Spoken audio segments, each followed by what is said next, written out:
Sex, girls, hotel, party, supercar, money, power সব মিলিয়ে Dubai মানেই লাক্সারি। দুবাইয়ের শেখদের কাছে এত টাকা রয়েছে যে তাদের প্রাইভেট জেট থেকে শুরু করে টয়লেট পেপার পর্যন্ত সোনা দিয়ে তৈরি। কিন্তু অন্যদিকে রয়েছে আমার আপনার মতো মধ্যবিত্ত ফ্যামিলি থেকে আসা মানুষজন, যাদেরকে প্রতিদিন বেঁচে থাকার জন্য লড়াই করতে হয়। একটা ছোটখাটো ডিসিশন নেওয়ার আগেও নিজের মানি ব্যাগের দিকে তাকাতে হয়। পাশাপাশি family pressure, relation issue, job এগুলো নিয়ে নাজেহাল হতে হতে একদিন হঠাৎ ইউটিউবে কিংবা ইনস্টাগ্রামে আপনাদের সামনে এইরকম কয়েকটা ভিডিও আসে যেখানে দেখানো হচ্ছে একদম কম বয়সী ছেলেমেয়েরা দুবাই গিয়ে কোটি কোটি টাকার গাড়ি নিয়ে ঘুরছে, 5 স্টার হোটেলে থাকছে, সুন্দরী মেয়েদের সাথে পার্টি করছে। ব্যাস, আপনি ফাঁদে পড়ে গেলেন। একটা ভিডিও থেকে আরেকটা ভিডিও, একজনের কোটি কোটি টাকার গাড়ি দেখার পর আরেকজনের কোটি কোটি টাকার বাড়ি, আর শেষে নিজের জীবনটাকে সব থেকে যন্ত্রণাদায়ক বলে মনে করে ডিপ্রেশনে চলে যাওয়া। কিন্তু এবার যদি আমি আপনাদের বলি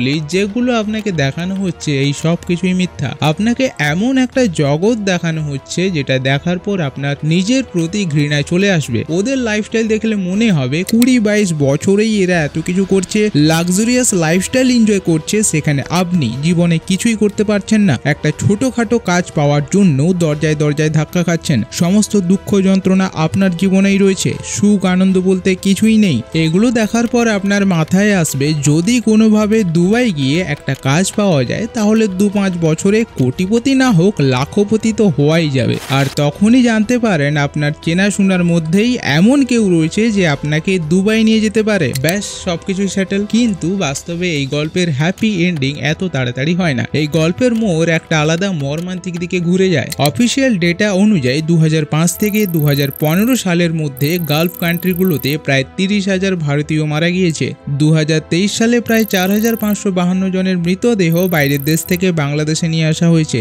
2024 সালের জানুয়ারি মাসে দুবাইয়ে এক 24 বছর বয়সী বাংলাদেশি নাগরিকের মৃত্যু হয়। বাংলাদেশের হাজারাত শাহজালাল ইন্টারন্যাশনাল এয়ারপোর্টে প্রতিদিন প্রায় 8 থেকে 10টা করে এক্সপার্টিসদের মৃতদেহ নিয়ে আসা হয়। এদের মধ্যে বেশিরভাগই মধ্যবয়স্ক এবং যুবক। আর মৃত্যুর কারণ বেশিরভাগ ক্ষেত্রেই রোড অ্যাক্সিডেন্ট, আত্মহত্যা, কনস্ট্রাকশনের সময় দুর্ঘটনা, ব্রেন হ্যামারেজ এবং হার্ট অ্যাটাক। সোশ্যাল মিডিয়ায় অন্যদের লাইফস্টাইল দেখলে মনে হয় দুবাইয়ের প্রতিটা মানুষই কোটিপতি। যারাই দুবাই যায় তারাই কোটিপতি হয়ে যায়। তাই আমরাও দুবাই গিয়ে একটি ভালো অঙ্কের কাজ নেওয়ার জন্য সুযোগ খুঁজতে থাকি। কিন্তু আসল ব্যাপারটা হলো দুবাইয়ে মাঝারি ক্যাটাগরি শ্রমিকদের মাসিক ইনকাম গড়ে $300 মানে 30,000 টাকার কাছাকাছি। আর এর মধ্যে প্রায় 70% টাকাই থাকা খাওয়াতে চলে যায়। হাতে থাকে মাত্র 9 থেকে 10,000 টাকা। এবার বলবেন যে তাহলে মানুষ সুপার কারে কিভাবে ঘুরছে, 5 স্টার হোটেলে পার্টি করছে কিভাবে? আসলে এই রিল লাইফ আর রিয়েল লাইফের মধ্যে অনেক পার্থক্য রয়েছে। আসল সত্যিটা কখনোই সোশ্যাল মিডিয়া কিংবা নিউজ চ্যানেলগুলোতে দেখানোই হয় না, কারণ এর পেছনে অনেক বড় বড় মানুষের হাত রয়েছে। বেশিরভাগ মানুষই ভাবে দুবাই এত ধনী দেশ খনিজ তেলের জন্য, কিন্তু 2018 সালের ডেটা অনুযায়ী দুবাইয়ের টোটাল জিডিপির মাত্র 1% আসে এই খনিজ তেল থেকে। বাকি হোলসেল অ্যান্ড রিটেল ট্রেডিং থেকে 26%, ট্রান্সপোর্ট অ্যান্ড লজিস্টিক থেকে 12%, ব্যাংকিং, ইন্স্যুরেন্স এবং ক্যাপিটাল মার্কেটিং থেকে 10%, ম্যানুফ্যাকচারিং থেকে 9%, রিয়েল এস্টেট থেকে 7%, কনস্ট্রাকশন থেকে 6% এবং ট্যুরিজম থেকে 5%। এই ট্যুরিজম সেক্টরের ওপর দুবাই কিন্তু অনেক টাকা ইনভেস্ট করেছে, যেমন global village, Dubai mall, sky Dubai, desert safari, Dubai garden glow, palm Jumeirah, Dubai miracle garden, Dubai frame, Dubai marina, Dubai dolphinarium, Jumeirah mosque, Dubai aquarium and under water zoo. এছাড়াও Burj খালিফা এবং Burj আল আরব তো রয়েছে। একটি report অনুযায়ী 2016 সালে Dubai international এয়ারপোর্টের মাধ্যমে প্রায় 83.6 মিলিয়ন প্যাসেঞ্জার এই দুবাই এসেছিল। কয়েক দশক আগেই দুবাই পুরো একটা ফাঁকা মরুভূমি ছিল, কিন্তু বর্তমানে সেখানে চারপাশে বিল্ডিং দিয়ে ঘেরা। তো এত কম সময়ের মধ্যে এত বিশাল বিশাল রাস্তাঘাট, বিল্ডিং এগুলো তৈরি করতে প্রচুর শ্রমিকের প্রয়োজন হয়। আর সেই সব শ্রমিকের চাহিদা মেটায় ভারত, বাংলাদেশ, পাকিস্তান, ফিলিপাইন্সের মতো দেশ। বর্তমানেও দুবাইয়ের পপুলেশনের 70%ই হলো এই লেবার ওয়ার্কার ফোর্স। আর দুঃখজনক বিষয় হলো এই লেবারদের অবস্থা কিন্তু বর্তমানে খুবই খারাপ। বেন এন্ডারসন নামে একজন ব্রিটিশ জার্নালিস্ট দুবাইয়ে এমন একটা ডার্ক সাইড পৃথিবীর সামনে নিয়ে আসে যেটা আপনারা স্বপ্নেও কল্পনা করতে পারবেন না।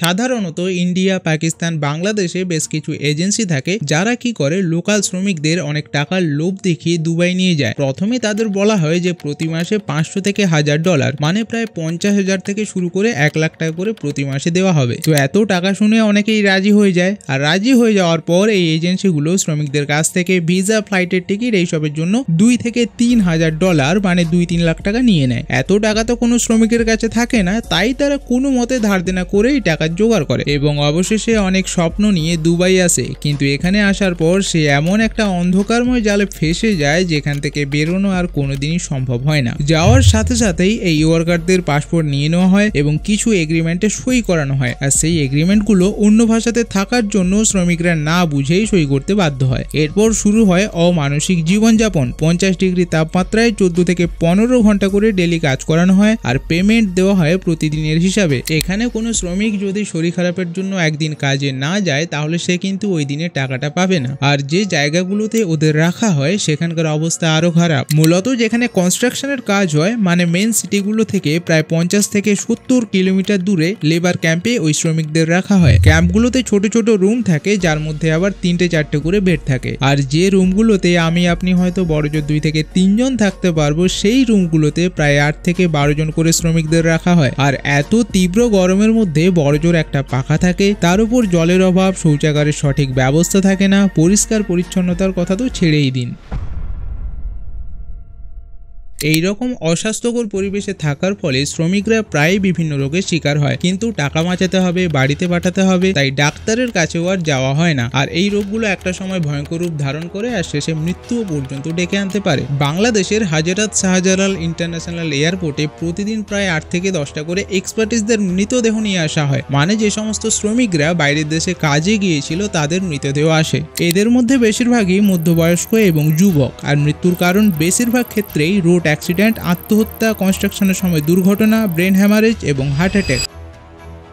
এত ভয়ানক পরিস্থিতিতে থাকার পরেও সেখান থেকে ফিরে আসার কোনো উপায় থাকে না, কারণ এখানে আসার সময় অনেক টাকা ধার নিয়ে এসেছে, সেই টাকা তুলতে হবে, তার উপর সেখান থেকে ফিরে আসার জন্য অনেক টাকার প্রয়োজন। আর ওই যে যাওয়ার সাথে সাথেই অনেক এগ্রিমেন্টে সই করানো হয়েছিল, সেই এগ্রিমেন্টগুলোর মেয়াদ যতক্ষণ না সম্পূর্ণ হয় তারা সেখান থেকে ফিরে আসতে পারবে না। আর ভিসা তো তাদের কাছ থেকে আগেই নিয়ে নেওয়া হয়েছে, তো ফিরে আসার সমস্ত রাস্তাই তাদের কাছে বন্ধ।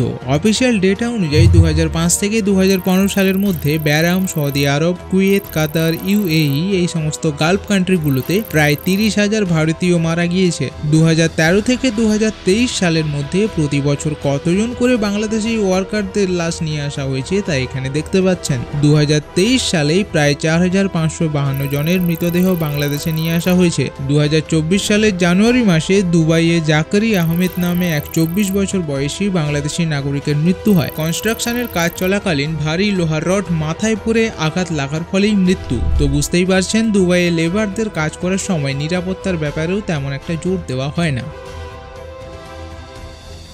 দুবাইয়ের এই অন্ধকারময় জালে শুধু শ্রমিকরাই নয়, এই জালে জড়িয়ে রয়েছে অনেক মহিলারাও, যাদেরকে অনেক টাকার লোভ দেখিয়ে নিয়ে আসা হয় এবং সপ্তাহে 7 দিন 14 থেকে 15 ঘন্টা করে কাজ করানো হয়, আর না করলে চলে শারীরিক নির্যাতন, আর বেশি প্রতিবাদ করলেই রাতারাতি গায়েব করে দেওয়া হয়। এবার আপনারা হয়তো ভাবতে পারেন যে দুবাইয়ের এই ডার্ক সাইডগুলোকে কেউ দেখায় না কেন, আমরা তো শুধু হোটেল, বিল্ডিং, সুপার কার এগুলোকেই দেখি। ব্যাপারটা হলো দুবাইয়ে 3টে ক্লাসের মানুষ রয়েছে, হাই আর্নিং প্রফেশনাল, লো আর্নিং প্রফেশনাল এবং লো স্কিল ওয়ার্কার। সোশ্যাল মিডিয়াতে আমাদের শুধু হাই প্রোফাইল মানুষদের লাইফস্টাইল দেখানো হয়, নিচু শ্রেণীর মানুষদের দৈনন্দিন সংগ্রামের দৃশ্য তুলে ধরাই হয় না, কারণ দুবাইয়ের অনেক বড় একটা ইনকাম আসে এই ট্যুরিজম সেক্টর থেকে, যার জন্য দুবাই এত বড় বড় হোটেল বানিয়ে রেখেছে। 2023 সালের একটি ডেটা অনুযায়ী প্রায় 17.5 মিলিয়ন ইন্টারন্যাশনাল ট্যুরিস্ট দুবাই এসেছিল। শ্রমিকদের এইরকম খারাপ অবস্থা জানলে বাইরের দেশ থেকে আর কেউ এখানে কাজ করতে আসবে না, তো কনস্ট্রাকশনের কাজ করবে কে? আর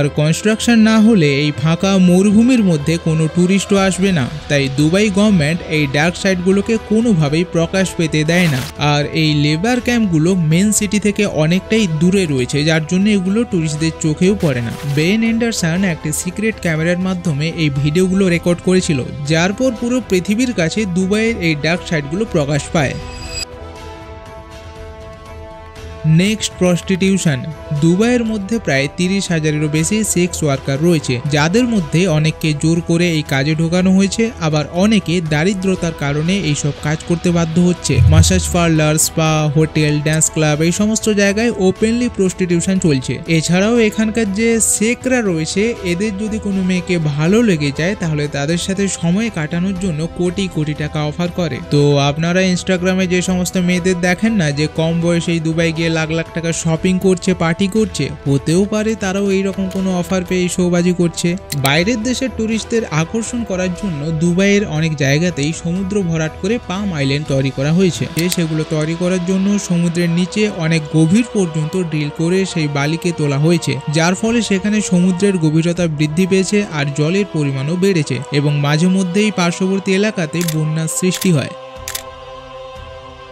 2024 সালে দুবাইয়ের তাপমাত্রা 45 ডিগ্রির কাছাকাছি থাকলেও তা অনুভব হচ্ছিল 61 ডিগ্রির কাছাকাছি। এমনিতেই প্রচুর গরম, তার উপর বিল্ডিংয়ে কাঁচ এবং স্টিলের পরিমাণ বেশি থাকার ফলে বিল্ডিংয়ের ভেতরে গরম অনেকটাই বেশি থাকে, তাই সেগুলোকে ঠান্ডা রাখার জন্য সবসময় এসি চালিয়ে রাখতে হয়। আর সেই এসিগুলো থেকে নির্গত সিএফসি গ্যাস পরিবেশের কতটা ক্ষতি করে সেটা আমরা প্রত্যেকেই জানি। আর যে গালফ স্টেডিয়ামগুলো রয়েছে সেগুলোকে মেনটেন করতেও প্রচুর জলের প্রয়োজন হয়, যা সমুদ্রের জলকে ডিস্যালিনেশন প্রসেসের মাধ্যমে প্রথমে পানীয় জলে রূপান্তরিত করা হয়, আর এই প্রসেসে প্রচুর পরিমাণে কার্বন ডাই অক্সাইড তৈরি হয়। বর্তমানে অনেক দেশ রয়েছে যেখানে মানুষ দুবেলা দুমুঠো পেট ভরে খেতে পায় না, সেখানে দুবাইয়ে ডেইলি প্রায় 38% ফুড ওয়েস্ট করা হয়, আর এই নাম্বারটা রমজানের মাসগুলোতে আরও বৃদ্ধি পায়। তো সবশেষে একটাই কথা বলবো যে এই সমস্ত ভিডিও কিংবা রিলস দেখে নিজের জীবনকে কখনোই ছোট ভাববেন না। এখন আপনার ভালো বাড়ি নেই, ভালো গাড়ি নেই মানে আপনার জীবন পুরোপুরি ব্যর্থ, এমনটা কিন্তু নয়। যে সমস্ত ইনফ্লুয়েন্সারদের আপনারা দেখছেন ক্যামেরার সামনে অনেক ভালো লাইফস্টাইল এনজয় করছে, হতেও পারে ক্যামেরার পেছনে লাইফ তাদের আরো খারাপ। তো অন্য কারো জীবনের সাথে নিজের জীবনের কখনোই তুলনা করবেন না, বিশেষ করে এই ইনফ্লুয়েন্সারদের সাথে তো নয়। তো আজকের মতো আমরা এই ভিডিওটিকে এখানে শেষ করছি, আর এই ভিডিওটা কেমন লাগলো কমেন্ট করে অবশ্যই বলবেন। তো টাটা, বাই।